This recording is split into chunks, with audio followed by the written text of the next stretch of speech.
You always fish here? Not always, no, I fish other places as well. What do you catch here? Well, it depends, there's a variety of fish, but I'm mainly after eels. What, for eating? Oh yeah, absolutely. Stew 'em or jelly 'em? I do both, actually. It's quite good. It's a really nice big fish in there. Some of the biggest eels are there, they've been out of here. Yeah. Are they good to eat though? I thought they tasted a bit wrong. No. A lot of people got this apprehension about eels. They think that eels are only live in dirty water, and that's not true. Eels like clean water. They're easy, if there's any polluted, they're the first to go, the first to die. So when they talk about eels being dirty, they're not. But this river's really clean now to what it used to be. And I'm glad that I can fish it. What about in the docks itself? Any good in here? Oh yeah, I've had salmon out of there. Caught salmon a couple of years ago. Made the headlines in a local paper. Where was that? Over Greenland Dock. By the gate entrance there. Near the Wibbly Wobbly. Do you know it? Yeah. That's it. Salmon. Green, roach, all sorts. Carp, some beautiful carp in there. Certainly changed from years ago. Well, do you live local, do you? I used to, I've moved out now. Where do you live? Now I'm out at Petswood, but Oh, where did you live? Mill Pond Estate, Silwood Estate. Yeah. I was born on Mill Pond Estate. Was you really? Yeah. How long have you since you moved away from here? Mid-80s. Mid-80s. Yeah. All my cousins and family live around here. Were they? Yeah. What's their names? Done. And I went from there, I went to Welling. I moved to Welling in Kent. And I was there for about 2 years, but the wife wanted to come back. But I wanted to come back as well. I was working locally as well. Yeah. That's what I did. And where are you now? I know I live in Swan Lane now, Swan Road. Yeah. Right. All my family used to live around here and was all brought up in Rotherhithe. Yeah. They've all moved out. Are they? Yeah. Dead now. One of them's still got a shop round the block. Are you? What one's that? The Jordan's, most evenings. Oh, fucking hell. Right. Oh, I got that there 26 years ago. Did you? When he was from the flats. Yeah, oh. You queue up outside on the landing on a busy night. That's right. As it happens, he lives just round the corner with me in that Farnborough Park, innit? That's it. Yeah. It is. Yeah, we used to get all our rings and chains there. Well, that was a thing in them days, wasn't it? All gold, wasn't it? Yeah. It's all right. I mean, he's a couple of years older than me. Yeah. All my family was in the docks. So was I. Is it? 34 years. Yeah. I was at OST, Tubby. That, you know.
Beside you. With a pair of gloves.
Oh, if they're cold, don't dare go up my jumper.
Zou je niet gezellig zitten?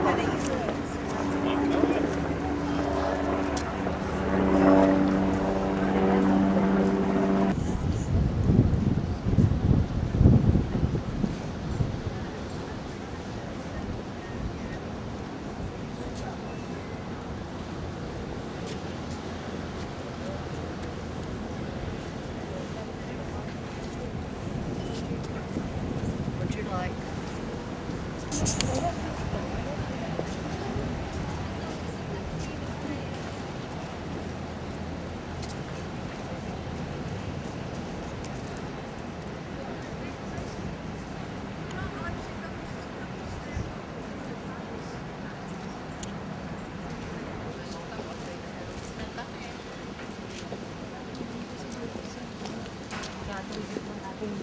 When they built those, they took them away and they weren't going to put them back, but we made a fuss and got them back again.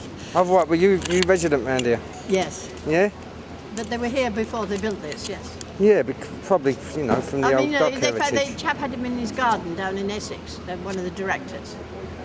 Oh, right. So we, you know, what he wanted to do with them, I don't know, but they were very popular. The kids loved sitting on that anchor. Yeah, and good for photos opportunities for tourists. Yes, you're a tourist from where? Me? No, I'm from Bermondsey. Oh, you are. Did you ever work at the dock, or did your father? All my family. I was the first generation not to go in the docks. Really do live still around here now? I've moved out now, but all my family live along here. One chap was telling me, he still lives here, Tully Street. He said that they used to, worked on the river from Tilbury to Putney. And there was a dock office behind Butler's Wharf where they had to go and register. Yeah. And they might have been taken even anywhere down and moved about. Yeah, yeah. But, there's still a lot of old dockers. A lot have moved out to kind of Bromley, Essex, or Kent beyond Bromley down to Rochester, Pettswood and not that, quite as far as down as that. Yeah. But the ones that have stayed, they're kind of, you can find them in the Dockers Club around near Surrey Quays. Does it still there? Yeah, it's called the Surdock. Surdock. Oh, it still works, does it? And what's sad is, because I made a film about the docks and dockers a couple of years ago. Yeah. And it's so sad how quickly they're dying off now. Yes. And all their stories. But do you know that it wasn't only Dockers stories? And some people, a woman who lived in Tully Street, Devon Mansion, said that she used to work in an office in the city, and she used to take her daughter out of her bed at 5 o'clock in the morning and put him in a friend's bed. And because she was at work at the time, the kid had to get up and have his breakfast and go to school. You know, it was a hard life. I mean, this country has worked for what we've got, haven't we? Yeah. Really? Yeah. I mean, but one reason I heard, and I think it's true, is that these bigger ships couldn't come up here because one of them hit the tunnel of a Rotherhithe tunnel, scraped the top of the tunnel. So it's also too shallow for the bigger ships. That's right, yes. And another factor was And all these little streets here was built for horse and carts. That's right. You know, in the 19th century. That's right, yeah. And so when they started the lorries getting bigger, they can't get up here. And the height of the floors was just enough for people who was lifting things and stacking things by hand. Once you got forklift trucks, you can go higher. So it was all. So these was the first docks to close down along here. Were they? Then they moved out to the Surrey docks, and it all moved out to like Tilbury. And I'm surprised that the bigger docks over that side closed. So the Millwall docks and even the Royal docks, they were pretty big. They was the last to close down. Were they? She said, you know the St John's Church, Horsley Down Church. You know the church that's on Tarbridge Road. That was bombed, and she said behind that, at the edge of the churchyard, there was a workhouse, the workhouse for that area. And she said, that's, if you had an illegitimate baby there, they took it away from you. So the workhouse. You know, you get all sorts of stories that you go back and back. I mean, it shows you how things developed. Yeah. But people were poor, weren't they? And yeah, very poor, very poor. Very poor. I mean, the pay was miserable. Yeah, and it was hard work for that little pay. Yes. But that peeves me. Everyone kind of seemed happy enough. I kind of had an happy childhood, and my family seemed happy enough. Yes, that's We just got on with what we had. Yes, but of course now, I mean, I'm old enough to be a mother or grandmother. I have quite a blank mind. I didn't see all the horrible things the kids see on the television now. Do you think television's killing them? I mean, I see the nasty things you see on television. I mean, it didn't exist. You used to go to a play or you used to go to a cinema, but you didn't get that on every night. You made your own entertainment. Now you can have the latest videos indoors, video games, CDs. But they are nasty, some of them, aren't they? Oh yeah. Really horrible. Yeah. Well, so that and it gives them ideas, and you know, there was kind of naughty children about then. I mean, kids are naughty. They grow up, don't they? I mean, they throw things at people. And seems to be on another level now. Yes, yeah. Because they go around here, they break the windows. You know, down that by St Saviour's Dock. Yeah. There's a little slope, and the building behind's empty, but they've broken eight of the windows, little windows. They can't. I didn't even get through. They're too small. But just for the hell of it, they break it. And they still steal things from the cars, don't they? Radios and the cars, if possible.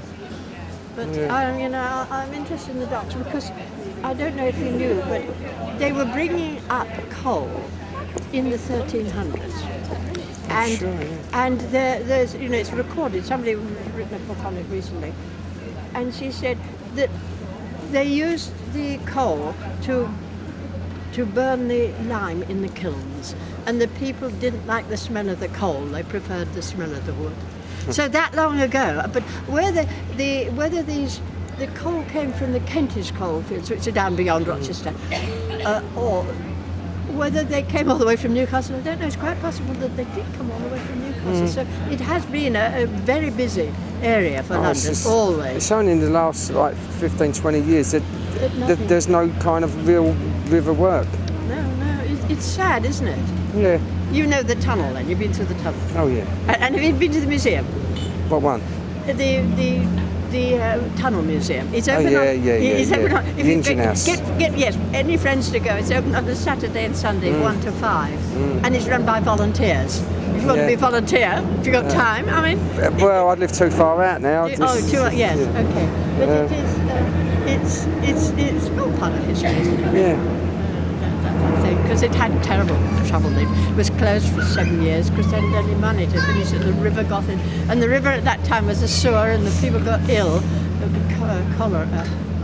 Typhus. Well, I was filming someone at Spice Island this morning. He was saying he's fishing. He catches eels, carp, salmon. Really? Now where it's much cleaner. Gosh, yes it is, isn't it? Yes, you're all right. But anyway, it's nice to have had it.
What's his name? Rambo.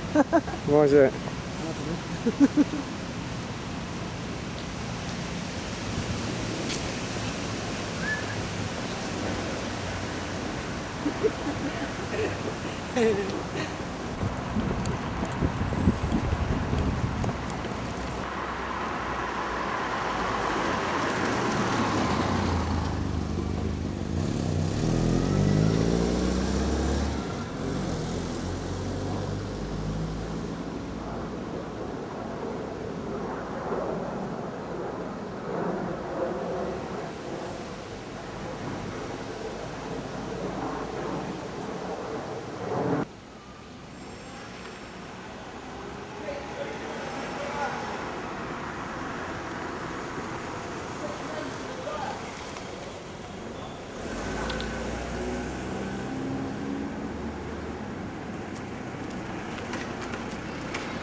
So if I call Brian here, that's a photo. Fantastic. Anything else happening? I'm okay, thank you. How are you? Pardon? Why? Why? Oh, good. Tried very hard to help you, but I think you're unfair. No, that's not fair. All I know from my experience, Annie, is that I arranged with the council for them to come and see you. And I now hear you cancelled the return. I've worked with someone in the press office for 4 years and they're telling me this, and I do trust them, yes. So, I don't understand, Annie, you know. I don't think, because I think seeing them getting injured just before it, they seem to do that golf game. Why did you cancel the turn next week? I think you should have been sub. The rats were coming, the rat people were coming to see you, weren't they? I thought you Chris Mullaney, joint editor of the Southwark News. How long have you been working in Bermondsey? 3.5 years. What do you think of Bermondsey? Never a dull moment. I like it. It gets a lot of bad press, but there are a lot of good people as well. A lot of loyalty to the area. It's a good place to work. How do you see the future of Bermondsey? Well, it's changing enormously. A lot of regeneration going on. I think that could be a good thing, as long as it's led by the people who actually live and work here. Yeah, I mean, everywhere is changing in London. The big challenge is keeping some of the existing communities here and not letting them be driven out by rising house prices, I think. And what do you think of the changes over the last, well, since the docks closed, really? That was a massive change to the whole area, wasn't it? I mean, all the industry was based around the docks. I think since then, Bermondseys still sort of got a good identity. Some of the sort of traditional sort of places that used to be thriving are sort of suffering a bit down on the blue, Southwark Park Road and so on. But I think there's still a real sort of sense of identity of Bermondsey, and I don't see that changing too much. Anything you'd like to add? Not off the top of my head. Give me a couple of minutes to think about it. I'll come up with a few things, yeah. What about Bermondsey particularly? Yeah. Can you give me a couple of minutes to think? Yeah. What was good recently was last season with Millwall doing really well. Obviously Millwall is the big football club around here, and a lot of people are very proud of what the club does. It was a shame that it was all sort of forgotten with all the riots that went on May the 2nd. But I think we can get over that as a community, and the club has done great things for the area and just changing the whole sort of fortunes of the club around, putting it on a good financial footing. So there's a lot of good things to look forward to there. I think there's a lot to be said for just keeping the sense of identity of Bermondsey and getting kids involved in doing things, trying to keep them away from crime. So a lot of things to be positive about as well, I think. Is there enough being done for youth crime? Youth crime is one of the big issues in Southwark and Bermondsey as well. Of course, there was a youth club for the Blue opened up, which all the kids led, and it's a fantastic thing to have, but we need more of that. We need more things for kids in the area. There's all the problems of vandalism and so on in Rotherhithe and Bermondsey as well.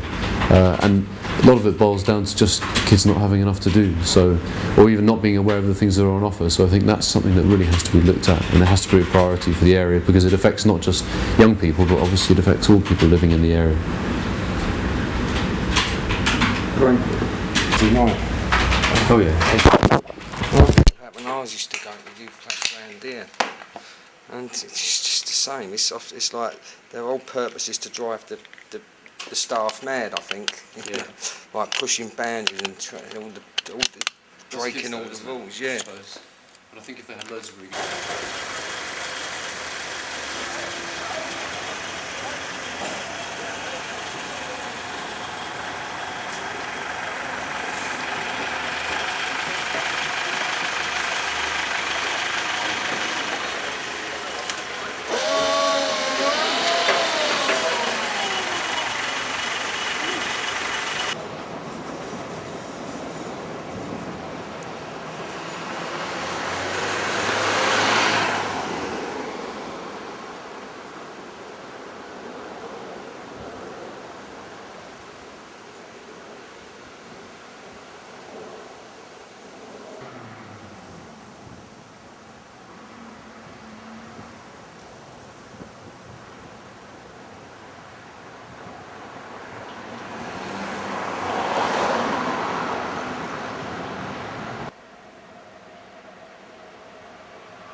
See you later.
Alright, fine, I'll see you that, mate.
with our rangers around the park, giving you the heritage of the park, as we know it's over 100 years old, Southwark Park, and don't think many of us here today may have remembered the opening, but there may be one or two dotted around who was there back in 1901. I've seen a few friends, they're about the same age, so we'll be okay in that one. But here we go, as you can see, looking back up towards Grange Road, here comes the first of our floats, and it's the old Southern Railway stables, and they're at the top of St James's Road, we know them. Here they come through first, they're leading the procession, so we've got all the horses coming through first. Charlie Robson and his team from up there, and they've kindly come along. You can see the first one is the Shire horse-drawn carts. Following them, we're going to have the Carnival Queen, the Maid of Honour, the Mayor's Float. To the next of our group of people. On here we've got the TAs and all our local bands on this group. With our town crier leading them through, as you can see. Her floats and so all the local communities, the TA and everything else that goes on there. They're our next group through. Now behind them you can see a group, the All-Weather Band. And they're going to be performing in the park later on this afternoon.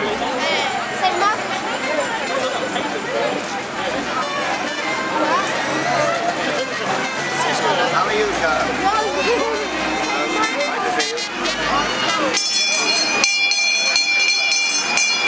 So there you are, there goes the mayor. Weather bands, you can see them in the park this afternoon, they'll be performing.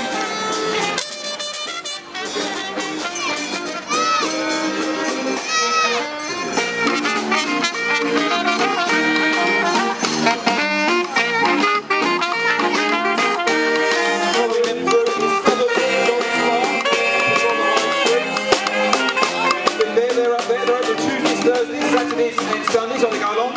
All the usual farm animals are up there, including the donkeys. I'm not too sure whether the mosquito on top will be there, but the rest of them will be on the farm animals. Number 7 is Rotherhithe Gin Club. They always support this carnival, so they're here every year. Up at Seven Islands Leisure Centre. Got over 7 members. Look, you can see the Queen on there and Charles and the people on there. Welcome this afternoon. And that's our Rotherhithe Gym Club. So they're all decorated. It's the Surrey Square they walk from, so they're trying to encourage the safety for children to walk to schools in the morning, buying the coloured tabards and wearing them to school.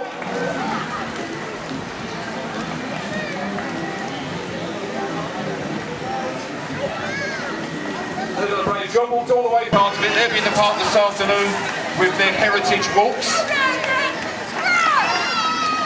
So that's our group, that's the Parks Rugby Club. I've been going since September 2001. And if you're interested, they're in Bermondsey Park every Sunday morning, 10 o'clock to 12 o'clock. Kids from the boys and girls, aged 7 to 16, they play competitive games. Very new club in Southwark. There's a big flying from there, so come along, if you want to join the rugby club, Bermondsey Park, Sunday mornings. They're there from 10 till 12 educators. A large group have got together to look after the education of their kids. Bristol Pirates today, Rebels. Good to see, well done. Good cause of people, as I say, that's the education otherwise, education at home for children. And a very big group here in Southwark. Theatre, you've seen these all around London. At the moment they're performing in Southwark, and they'll be there this afternoon on the village stage this afternoon between 2 and 5 with the New Bubble Youth Theatre, and that's them making all the wrecking there, the New Bubble Youth Theatre. You can see them in the village area this afternoon between 2:45 and 3:45.